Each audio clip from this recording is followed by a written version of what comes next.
और जय हिंद जय भारत। मैं सुभाष कुमार मिश्रा आप सभी का स्वागत करता हूं कृष्णा एजुकेशन के ऑनलाइन प्लेटफॉर्म पे, जहां पे एक टॉपिक के ऊपर हम लोग चर्चा करेंगे, यूक्रेन और रूस विवाद। और जैसा कि आज ये दिनांक 24 फरवरी 2022, आपको पता है कि आज इन लोगों में एक युद्ध भी छिड़ गया है। ये विवाद बहुत पहले से चला आ रहा था, 6-7 महीने पहले का विवाद है। लेकिन इस विवाद का कहाँ से बेस या ओरिजिन हुआ है, क्योंकि आप कहीं पे भी चर्चा करेंगे लोग ये कहेंगे कि हाँ युद्ध हो गया है, लेकिन उनको बेसिक ओरिजिनिटी नहीं मालूम है कि ये कहाँ से। यहाँ तक कि मैं ये नहीं कहूँगा, लोगों को यहाँ इनके मैप के बारे में भी नहीं मालूम है कि यूक्रेन कहाँ पे है और रशिया कहाँ पे है। इसको देखते हुए मैं आपको मैप के माध्यम से आपको बताना चाहता हूँ यूक्रेन और रूस कहाँ से पहले ओरिजिनेट हुए हैं और इनके बीच क्या विवाद चल रहा है, और इनके विवाद या उनके युद्ध से क्या परिणाम देश को देखने पड़ेंगे। इन सबको चर्चा करता हूँ। तो आइए मेरे साथ सुभाष मिश्रा के साथ आपको एक थोड़े से आसान शब्दों में एक बेसिक जानकारी दे रहे हैं कि क्या है इन दोनों के बीच, इन कंट्रीज के बीच किस तरह के युद्ध का संकेत है। तो एक सिंपल मैप है। आप देखिए, यूक्रेन और जो रूस हैं ये 1991 में यूएसएसआर, जब यूएसएसआर के माध्यम से जब इसको डिवाइड किया गया था तो 15 देशों में ये डिवाइड हुआ था। जिसमें आपका रशिया है, जिसी में आपका ये छोटे छोटे देश आ रहे हैं, पोलटवा है, चिमलिया है, ये आपका क्रीमिया है। ये इस तरह में टूटा एक देश, और यूक्रेन भी उसी का एक पार्ट रहा। लेकिन यूक्रेन जब पार्ट रहा तो उस बाउंड्री, टेरिटरी बाउंड्री में देखा जाए कि इस तरह से, मैं आपको यहाँ से दिखा रहा हूँ, देखिए ये तो रशिया पार्ट है। आपको मालूम है ये रशिया टूटा और ये पार्ट आपका यूक्रेन का पार्ट उसने तोड़ा। मतलब नहीं, दिस इज दी यूक्रेन। जो पार्ट मैं यहाँ से उठाता हूँ कि ये आपका यूक्रेन पार्ट ये है और ये रशिया पार्ट है। तो यूक्रेन के पास इधर साइड आप रशिया, क्योंकि 15 देशों में जब टूटा है तो उसमें रशिया भी था और यूक्रेन भी था।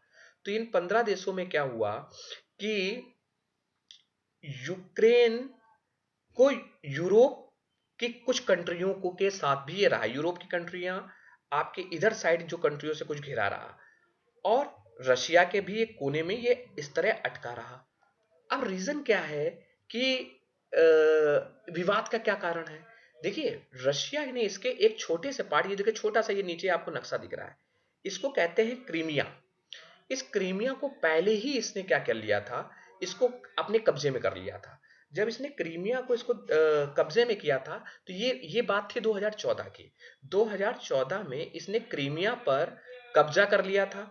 और जब इसने 2014 में क्रीमिया पे कब्जा किया था तब G8 ग्रुप हुआ करते थे, और इसी को देखते हुए रसिया को G8 से हटा दिया गया था। तब G7 बन गया वहां जाके। तो वहां G7, जो G7 वहां बना और रशिया को वहां से हटा गया। अब आप कहेंगे 2014 की बात है, आज 2022 में क्यों डिस्कस कर रहे हैं। हुआ क्या कि फिर रशिया ने एक चाल की। रशिया ने अभी भी, ये जो फिगर के माध्यम से मैं अपने थंबनेल में दिखा रहा हूं, ये यूक्रेन के कुछ पोर्शन को और घेर लिया। यूक्रेन के कुछ पोर्शन को घेरा। अब अब ये कह रहा है ये भी पोर्शन रशिया का है। अब है क्या, ये कौन कौन से, ये डोवेस्टिक और लोहासक, ये दो चीजें हैं। एक तो है आपका, इसको मैं इस तरह से ले लूं तो ये हो गया डोवे डोवेस्टिक, और आपका दूसरी चीज है लोहासक। लोहासक, ये दो यहाँ पे पड़ने वाले आपके छोटे छोटे इनके पार्ट्स हैं। और इन पार्टों को क्या किया, और उनको को डोनबास रीजन कहते हैं, इन्हीं को डोनबास रीजन हम लोगों ने कह दिया। तो ये जो डोनबास रीजन है, इसमें क्या किया, अभी रशिया ने 4 सैनिकों को यहाँ पे अपनी इनके खत्म कर दिया, मार दिया 4 सैनिकों को। एक्चुअली हमें ये जानना पड़ेगा कि 1991 के पहले रशिया और ये सारे 15 कंट्री एक ही पार्ट हुआ करते थे। तो इसमें क्या है कि यूक्रेन के जो पार्ट, दो पार्टों पे जिसने अभी कब्जा किया वो डोवेस्टिक और लोहासक पे है। लेकिन एक्चुअली है क्या, ये डोवेस्टिक और लोहासक में रहने वाले जो लोग हैं वो रशिया के ही एक्चुअली हैं। इनको रशियन सेपरेटिस्ट कहते हैं। जब सेपरेशन हुआ तो कुछ रशियन यहाँ पे आ गए, लेकिन अंदर ही अंदर ये जो लोग हैं ये रशिया के साथ खड़े हुए हैं। ये चाहते हैं कि हम रशिया के साथ मिल जाएं। लेकिन आप देखिएगा, जरा समझिएगा मेरी बेसिक बात को। हुआ क्या, तो युद्ध किस किस के बीच चला है, यूक्रेन सेना में और रशियन सेपरिस्ट के बीच में जो वहां के डोवेस्टक में है, और रशिया उसको बूस्टअप कर रहा है कि ये उनके साथ मिलना चाहते हैं। अब इतनी बात मेरी क्लियर, क्रिस्टल क्लियर हो गई। अब आप कहेंगे कि ये अमेरिका क्यों कूद रहा है। हाँ, ये लाइन आपकी अच्छी है। अब अमेरिका को जरा समझते हैं। अमेरिका बाबू इसलिए आ रहा है क्योंकि अमेरिका, अब आपको मालूम है नाटो, आपको एक शब्द आता है नाटो, NATO, नाटो। क्या आपको मालूम इसका फुल फॉर्म? आपको मालूम है आज के प्रेजेंट डेज में ये 30 कंट्रीज नाटो के अंदर है। नॉर्थ अटलांटिक एशियन रीजन्स की जो भी है वो नाटो ऑर्गेनाइजेशन, उसमें 30 कंट्रीज हैं, और 30 कंट्री का एक त्रुटि है। उसमें कहा है कि इन 30 कंट्री जब भी युद्ध होंगी तो ये 30 कंट्रियां आपस में मदद करेंगी एक दूसरे की। कहीं पे भी युद्ध होगा ये 30 कंट्रियां आपस में मदद करेंगी, एक दूसरे का सहयोग करेंगी। सो अमेरिका चाहती है कि यूक्रेन उसके साथ मिल जाए। अब आप कहेंगे अमेरिका ऐसा क्यों चाहती, विवाद तो रशिया और यूक्रेन में हो रहा था जनाब, तो ये यूक्रेन क्यों चाहेगा? अरे भाई, यूक्रेन के पास एक संपदा है। क्या संपदा है? यूक्रेन के पास नेचुरल गैसेस हैं, प्राकृतिक भंडार हैं। यहाँ पे ऑयल रिफाइनरीज हैं। ये ऑयल रिफाइनरीज यूक्रेन के पास हैं। अब उस पर कौन कब्जा करना चाहता है? उस पर कब्जा करना चाहता है यूरोप। समझिएगा मेरी बात को जनाब, इस पे यूरोप भी कब्जा करना चाहता है, इस पे रशिया भी कब्जा करना चाहता है। अब जनाब इस पे यूरोप कब्जा करना चाहता है और रशिया कब्जा क्यों करना चाहता है? यूरोप चाहता है कि इसको नाटो में मिला लेंगे तो हमारे पास इस प्राकृतिक भंडार का संसाधन बना रहेगा, और रशिया चाहता है कि हम यूक्रेन को मिला लेंगे तो यहाँ पे प्राकृतिक संसाधन हमारे पास बना रहेगा। तो जनाब हो क्या रहा है कि अमेरिका है इसको नाटो बनाना चाहता है, मतलब नाटो पावर देना चाहता है। तो इस समय 30 डेज प्रेजेंट टाइम, आप लोग करंट अफेयर है 30 डेज, पहले 29 थे, एक नया लेस्टर अभी जुड़ा है 30 हो गए। तो इसमें इस पे आपको क्या करना चाहता है, नाटो में इसको मिला।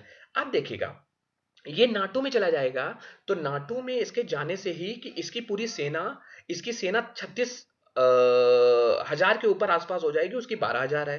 तो रशिया कहीं ना कहीं डिफीट कर जाएगा। तो रशिया के आपके राष्ट्रपति उन्होंने ये कह दिया कि आप कोई भी इस तरह के देश इनके साथ रहेंगे तो उनको सख्त चेतावनी है कि मैं युद्ध कर दूं। ये इनकी अभी लेटेस्ट स्टेटमेंट है। अब अमेरिका खुल के नहीं आ रहा है क्योंकि अमेरिका अमेरिका चाहता है कि मैं आऊंगा तो ये विवाद हो जाएगा और इसका दुष्ट परिणाम आपको देखना पड़ेगा। आप देखिए दिक्कत की बात क्या है जनाब। दिक्कत की बात यह है कि मतलब यानी रशिया इसको विवादित एरिया, तो अब क्या है ना, अब यूक्रेन, अमेरिका ने इसको सपोर्ट कर दिया है। अमेरिका ने यूक्रेन से कह दिया है कि हम तुम्हारी मदद करेंगे। और क्योंकि दो पावर हैं, आपको भी मालूम है कि पूरे देश में, वर्ल्ड में अमेरिका अपनी पावर को बनाना चाहता है, और रशिया उसको ओवरटेक कर लेगा तो अमेरिका को लगेगा डोमिनेंट हो गए। सो ये जो जो ये विवाद है वो सिर्फ इतना विवाद चल रहा है। आप जरा थोड़ा सा और समझ कि अमेरिका रशिया का विवाद क्यों हो रहा है, अमेरिका क्यों यूक्रेन का साथ दे रहा है। पहले तो यूक्रेन, इसके बाद प्राकृतिक भंडार है, लेकिन इसका एक और रीजन है। वो रीजन में बड़ा अच्छा डिस्कस करना है। आपको मालूम है, आप लोग क्या हो, आपको मालूम है इस समय यहाँ पे ये आपके जो अमेरिका में है वो जॉय बाइडेन आपके क्या है राष्ट्रपति जब थे। तो जॉय बाइडेन जब आपके इस बार चुनाव जीते तो उन्होंने जब अपने कार्यकाल में क्या किया, कार्यकाल में बैठक हुई तो उन्होंने आपके 4 चीजों पे डिस्कस किया जिसमें रशिया को टारगेट किया। और रशिया को क्या टारगेट किया? उन्होंने कहा कि जब यूएस इलेक्शन हुआ था, जब मतलब यानी यूएस में इलेक्शन चला था तो रशिया का इंटरफेरेंस था इसमें। आप देखिएगा कितना बड़ा यहाँ पे उन्होंने कहा जॉ बाइडेन ने, तो रशिया के ऊपर उन्होंने उंगली उठाई।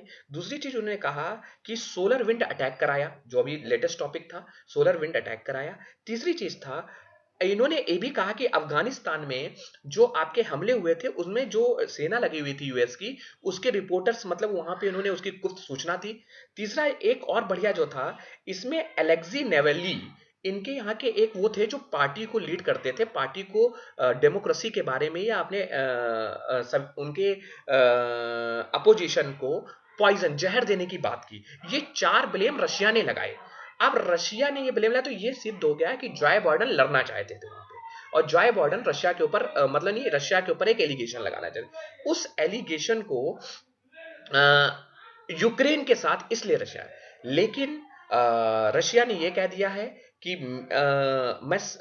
मेरे पास सेना है और मुझे मालूम है मुझे किस तरह की सेना को यूज करना है। इसलिए ये मेरी एक छोटी-सी संक्षिप्त जो जानकारी थी यूक्रेन और रूस का विवाद, ये 1991 से यूएसएसआर से ये विभाजित होके